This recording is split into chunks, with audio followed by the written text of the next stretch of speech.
Hello my dear students, फिर से आपका स्वागत है। और क्लास 11 के बच्चों के लिए आज मैं लेकर आया हूँ कॉन्स्टिट्यूशन चैप्टर से कुछ बड़े ही अच्छे इंपॉर्टेंट क्वेश्चंस हैं। ये मल्टीपल चॉइस क्वेश्चंस की सीरीज है, तो यहाँ पर आपको एमसीक्यूज देने वाला हूँ, लेकिन इसके बाद आपको सब्जेक्टिव क्वेश्चंस की भी एक मैं वीडियो जरूर दूंगा।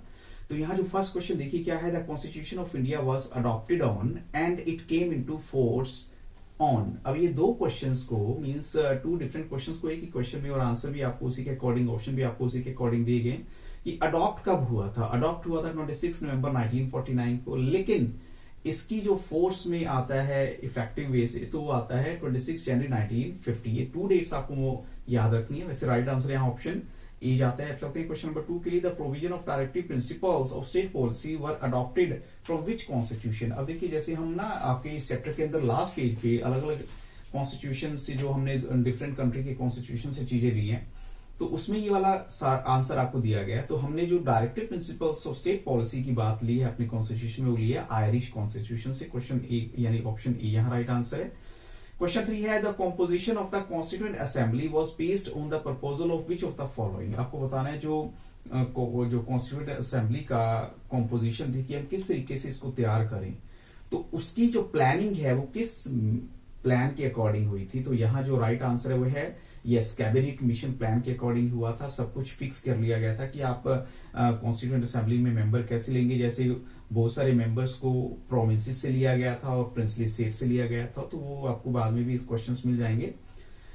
नेक्स्ट है, the constitution of India is based on principles enshrined in dash which was move by Nehru in 1946। यानी ये किसमें मेंशन किया गया, जो कॉन्स्टिट्यूशन ऑफ इंडिया है वो उन कुछ प्रिंसिपल्स पर बेस्ड है जो इंश्राइंड किए गए हैं। कहां पर, तो वो राइट आंसर है वहां पर ऑब्जेक्टिव रेजोल्यूशन। ये एक्चुअली में आपको थोड़ा सा ऑब्जेक्टिव रेजोल्यूशन वाला एक पैराग्राफ छोटा सा गिवन है, आपको थोड़ा सा उसको गो थ्रू करना है। ये क्वेश्चन वहां पर आपको मिल जाएगा आंसर जो है।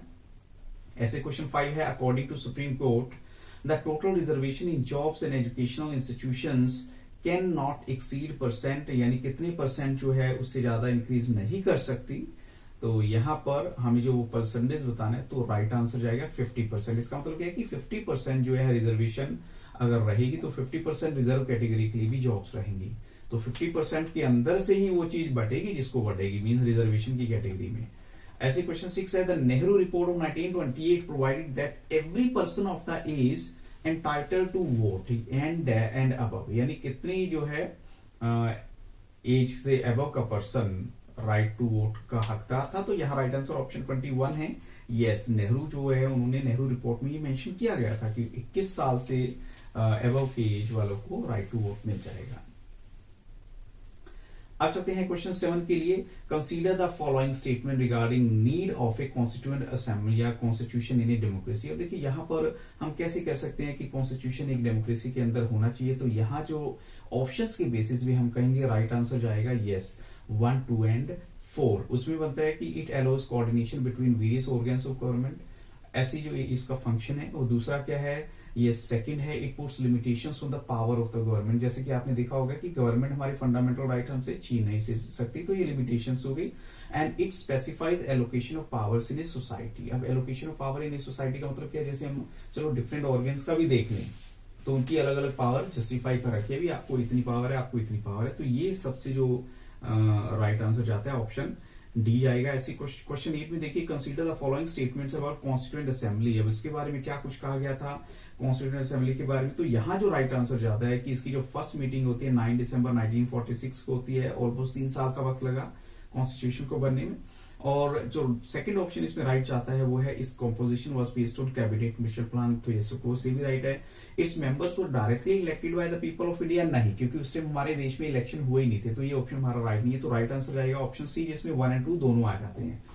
क्वेश्चन 9 है यहाँ, which of the following statement is correct about constitution. को क्या बात है जो कौन सी हम कह सकते हैं कि कॉन्स्टिट्यूशन के अकॉर्डिंग राइट है वो। तो यहाँ हम कहेंगे जो कॉन्स्टिट्यूशन है वो एक्चुअल में क्या है, the constitution is a written document about the formation of government and its power. यानी गवर्नमेंट की फॉर्मेशन और इसकी पावर को लेकर जो है लिखा गया डॉक्यूमेंट है। बिल्कुल सही, ऑप्शन ए राइट आंसर है। इन द कॉन्स्टिट्यूशन ऑफ 1947 जो कि पॉपुलरली नोन किया जाता है एज पीस कॉन्स्टिट्यूशन। तो 21 कंट्री के कॉन्स्टिट्यूशन की बात की गई है। तो यहाँ पर जो राइट आंसर है, जापान की कॉन्स्टिट्यूशन को पीस कॉन्स्टिट्यूशन बोला गया है। जैसे वहां की एक आर्टिकल 9 के अकॉर्डिंग बहुत सारी रिस्ट्रिक्शंस लगा रखे कि हम लड़ाई नहीं करेंगे, या उनको ये कहा गया कि आपने ऐसा नहीं करना, मिलिट्री अपनी ज्यादा डेवलप नहीं करनी, हथियार ज्यादा नहीं बनाने, लाइक बहुत सारी चीजें हैं उसमें। क्वेश्चन 11 है what is the use of set of basic rules given by the constitution. हम कहते हैं कॉन्स्टिट्यूशन ने हमें बेसिक सेट ऑफ रूल्स दिए हैं, तो उसकी क्या इंपॉर्टेंस है या क्या उसका हो सकता है। तो यहाँ कहेंगे they provide minimal coordination among members of the society. ये बिल्कुल उसका फर्स्ट फंक्शन में भी आ जाता है कि मिनिमल कोऑर्डिनेशन जो मेंबर ऑफ सोसाइटी में उसकी वजह से ही बना रहता है। अगर रूल्स ना होंगे तो हर कोई अपने हिसाब से चलेगा। ऐसे क्वेश्चन 12 है a constitution is a body of dash according to which state is constituted और गवर्न्ड। Fill the blank. आपको इस ब्लैंक को फिल करना है। तो यहाँ पर जो राइट आंसर है फंडामेंटल प्रिंसिपल्स है, जिसका करेक्ट आंसर है। बाकी हम कहेंगे कुछ भी लॉजिकल नहीं है। क्वेश्चन 13 है इन ए मोनार्किकल कॉन्स्टिट्यूशन किसके हाथ में पावर ज्यादा होती है। तो ऑफकोर्स यहाँ राइट आंसर जाएगा बिना किसी कंफ्यूजन के मोनार्क हम बोलेंगे। ऐसे क्वेश्चन 14 है for question like what should these fundamental rules be and what makes them fundamental, who has to provide an answer to this question. तो यहाँ राइट आंसर है कॉन्स्टिट्यूशन इसका आंसर देगा। क्वेश्चन 15 है in some constitution like the old Soviet union who gets to decide that what power is to be given to whom. ये Soviet union की बात करें तो ये कौन डिसाइड करता है कि कौन सी पावर किसके पास रहेगी। तो वन पार्टी डिसाइड करती है। क्वेश्चन 16 है how the same situation is different in democratic constitution, who gets to decide who will get that. अब देखो जैसे ये सोवियत यूनियन में तो ऐसा हो गया वन पार्टी, लेकिन यहाँ ये अगर डेमोक्रेटिक उसमें देखिए तो यहाँ ये पावर किसके हाथ में है। तो ये पीपल के हाथ में। राइट आंसर क्या जाएगा ऑप्शन डी, लोगों के हाथ में, क्योंकि आप अपनी वोट से डिसाइड करते हैं किसको बनाना है और किसको सीट से उतारना है। 17 है in the Indian constitution who gets to decide that laws and policies. ये कौन डिसाइड करता है लॉज एंड पॉलिसीज। तो यहाँ राइट आंसर है पार्लियामेंट। क्वेश्चन 18 देखिए, देखो पार्लियामेंट के पास पावर तो है ही है, क्योंकि पार्लियामेंट में जब दोनों हाउसेस बैठ के किसी बात के ऊपर कॉन्स्टिट्यूशन के आर्टिकल के ऊपर डिसाइड कर सकते हैं, तो बहुत सारी चीजें पार्लियामेंट कर सकती है। तो यहाँ राइट आंसर भी वही है। 18 है what if the countries of the European Union try to do. उन्होंने क्या चीज की थी। तो उन्होंने अपना कॉन्स्टिट्यूशन बनाने की कोशिश की थी, जो अगर एग्जैक्ट देखिए बाकी तो सब कुछ वो सक्सेसफुल रहे लेकिन कॉन्स्टिट्यूशन नहीं बना पाए थे। ऐसे क्वेश्चन 19 है what is the third function of the constitution. अब अगर आपने कॉन्स्टिट्यूशन के तीनों फंक्शंस 4 फंक्शन जो पढ़े हैं उसमें थर्ड नंबर वाला बताना है। तो यहां हम कहेंगे to set some limits, certain limits on what government can impose on its citizens. यानी ये उस बात को लेकर कहा गया कि वो सरकार जो है ना हमारे फंडामेंटल राइट्स हमसे नहीं ले सकती। तो ये थोड़ा सा उसको लेकर कहा गया। तो ऑप्शन यहाँ पर ए राइट आंसर है। ऐसे क्वेश्चन 20 है दो constitution limits the power of the government in many ways, but what is the most common way of limiting the power of the government. हम कह सकते हैं कि कॉन्स्टिट्यूशन जो है हर तरीके से गवर्नमेंट की पावर को लिमिट करता है, लेकिन सबसे कॉमन वे क्या है limiting the power of the government. तो यहाँ राइट आंसर है to specify certain fundamental rights. इसका मतलब है सर्टन फंडामेंटल राइट्स को स्पेसिफाई करना है। ऐसे क्वेश्चन 21 है what is true about the most of the older constitutions. क्या चीज है जो ओल्डर कॉन्स्टिट्यूशंस को लेकर बिल्कुल सही है। तो यहाँ राइट आंसर जाएगा yes course both A and B. मतलब they have limited themselves largely to allocating decision making power, ये पुराने कॉन्स्टिट्यूशंस की बात है। और दूसरा क्या है they have limited themselves largely setting some limits to the government power. बस ये दोनों राइट आंसर हैं, दोनों के दोनों ही ऑप्शन यहाँ राइट आंसर है। ए नहीं चलेगा बट दोनों राइट हैं। What kind of society does India aspire. अब इंडिया किस तरह की सोसाइटी चाहता है। तो ऑफ कोर्स यहाँ राइट आंसर है कि इंडिया एक ऐसी सोसाइटी चाहता है जहां पर डिस्क्रिमिनेशन बिल्कुल भी ना हो, means free of caste discrimination होना चाहिए। ऐसे क्वेश्चन 23 है what is true about the constitution of United kingdom. इस कॉन्स्टिट्यूशन के बारे में क्या चीज जो है सच है। तो इसमें कोई भी सिंगल डॉक्यूमेंट नहीं है जिसको हम कॉन्स्टिट्यूशन बोलेंगे, और they have a series of documents and decisions that taken collectively refer to as constitution. तो यहाँ राइट आंसर जाता है option A and B both. Who created the constitution of India. ये काम किसका था। तो यहाँ हम जो बोलेंगे वो करने वाले क्रिएट करने वाले कौन थे, कॉन्स्टिट्यूएंट असेंबली थी जिन्होंने कॉन्स्टिट्यूशन क्रिएट किया था। तो ऑप्शन बी राइट आंसर है। From which fact does the Indian constitution draw the enormous legitimacy. अब किस फैक्ट से इंडियन कॉन्स्टिट्यूशन को काफी ज्यादा स्ट्रेंथ मिल जाती है। तो यहाँ राइट आंसर जाएगा यस ऑल ऑफ दीज आ जाएगा। मींस ये ड्रॉन अप किया गया था by the people who had the capacity to negotiate and command the respect of the wide cross section of society. यानी उन लोगों ने कॉन्स्टिट्यूशन को फ्रेम किया था जिनका होल्ड था सोसाइटी पे। दूसरा क्या है who were able to convince the people that constitution was not an instrument for the aggrandisement of their personal power, यानी वो अपनी पावर पर्सनल नहीं कुछ भी ऐसा करना चाहते बट पब्लिक के बेटरमेंट के लिए काम करेंगे। And it was drone up by the people who enjoyed immense public credibility. और ये कह सकते हैं कि जिन लोगों का होल्ड काफी अच्छा था, मींस जिन लोगों का जो है ना पब्लिक के इफेक्ट था। तो यहाँ right answer all of these आएगा। Since 1948 how many constitution does Nepal have, तो यहाँ नेपाल के कितने कॉन्स्टिट्यूशन है, हम कहेंगे 7।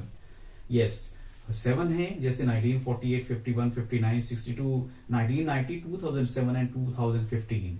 ऐसी when did Nepal introduce a multi party system, Nepal में मल्टी पार्टी सिस्टम कब से इंट्रोड्यूस हुआ, क्योंकि इससे पहले एक हिंदू किंगडम थी, राजा के हाथ में पावर थी, बट मल्टी पार्टी सिस्टम आता है 1990 में। What is the hallmark of successful constitution, क्या चीज है एक सक्सेसफुल कॉन्स्टिट्यूशन का एक निशानी होती है, तो हम कहेंगे if it gives everyone in society some reason to go along with its provisions. अगर ये कहता है कि सोसाइटी में सबको साथ चलने का प्रोविजन देंगे तो हम कहेंगे कि ये एक हॉलमार्क है सक्सेसफुल कॉन्स्टिट्यूशन का। ऐसे क्वेश्चन 29 है, what is true about the well crafted constitutions, यानी बड़े अच्छे जो क्राफ्ट किए गए कॉन्स्टिट्यूशन है उनके बारे में क्या बात सही है, तो यहाँ राइट आंसर है option C, they fragment power in a society intelligently so that no single group can subvert the constitution, यानी पावर को इस तरीके से डिवाइड किया जाता है कि किसी एक पर्टिकुलर ग्रुप का होल्ड नहीं रहता कॉन्स्टिट्यूशन पे।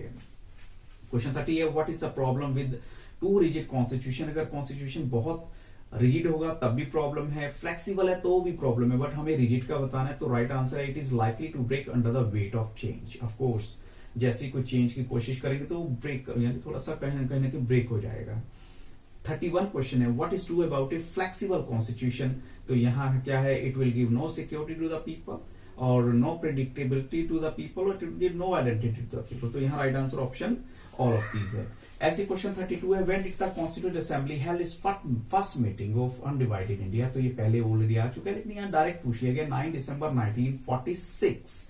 When did the constituent assembly reassemble for divided India, तो 14 अगस्त 1947 reassemble for divided India. Divided India मतलब तब तक हम अभी डिवाइडेड थे, मतलब होने वाले थे उनमें, तो यहां पर हम कहेंगे जो नेक्स्ट है, as proposed by the cabinet mission plan how many members were to be elected from the provinces. अब जैसे प्रोविंसेस और ये कहेंगे जो ब्रिटिश एडमिनिस्ट्रेशन के लिए कुछ स्टेट्स थी, तो कितने मेंबर वहां से थे, 292 मेंबर वहां से हैं, और बाकी कहां से आएंगे, यस ऑफ कोर्स, तो नेक्स्ट क्वेश्चन में पूछा गया प्रिंसली स्टेट्स में से आएंगे 92 सीट्स, तो ये जो है या 93 सीट्स हम कह सकते हैं, 92, 93। ऐसे ही जो नेक्स्ट मेरा है, after the partition the number of members so to the assembly was reduce to, कितना मेंबर का रह गया, 299 का रह जाता है। ऐसी on January 24, 1950 how many members were actually present, जिन्होंने अपने सिग्नेचर किए थे कॉन्स्टिट्यूशन के लिए, तो वो हैं 284 मेंबर्स। ऐसे ही नेक्स्ट है, how many major committees on different subject does the Indian constitution have, तो अलग अलग कॉन्स्टिट्यूशन के जो डिफरेंट एस्पेक्ट उन पे डिस्कशन के लिए कितनी कमिटीज हैं, तो 8 कमिटीज हैं। और for how many days did the assembly meet to discuss about each article of the constitution, तो मैंने बोला कि ऑलमोस्ट 3 साल के बीच में 166 दिन spread over 2 years and 11 months, ये यहाँ राइट आंसर ऑप्शन ए है। और what is the best summary of the principles that the nationalist movement brought to the constituent assembly, अब देखो हमें ये कहेंगे कि क्या कह सकते हैं उन प्रिंसिपल्स की जो बेस्ट समरी जो है, जो नेशनल मूवमेंट्स की वजह से कॉन्स्टिट्यूएंट असेंबली तक पहुंची, वो क्या है, objective resolution moved by Nehru in 1946। From which country we have learned the first part the post system, तो यहाँ राइट आंसर जाता है ब्रिटिश कॉन्स्टिट्यूशन से हमने सीखा है फर्स्ट पार्ट था पोस्ट सिस्टम। अब देखिए मैं इसमें आपको ज्यादा एक्सप्लेनेशन इसलिए दे रहा क्योंकि आपको जो लॉन्ग क्वेश्चंस दूंगा उसमें सारी एक्सप्लेनेशन मिलेगी, उन वीडियो को देखना मत भूलिएगा। So I wish you all the very best, thank you very much and a very nice day.